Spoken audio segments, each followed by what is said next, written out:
ಧಾಗ ಧಾಗ ಧಾಗ ಧಾಗ ರಾಜರ ಹಿರಿ ಮಗ ಬಿಟ್ಟ ನೋಡು ಮೂರ್ನಿ ಕಣ್ಣ ಶಂಕರ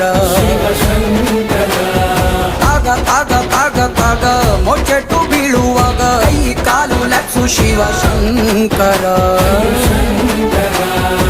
ಮಚ್ಚಿಡ್ದು ನಿಂತ್ರೆ ನೀನು ಹುಚ್ಚೆದ್ದು ಕುಣಿತಾರೋ ಮಚ್ಚಿಡ್ದು ನಿಂತ್ರೆ ನೀನು ಹುಚ್ಚೆದ್ದು ಕುಣಿತಾರೋ ನಿನ್ನ ಮುಂದೆ ಎಲ್ರೂ ಬಚ್ಚ ಕಾಣಣ್ಣ.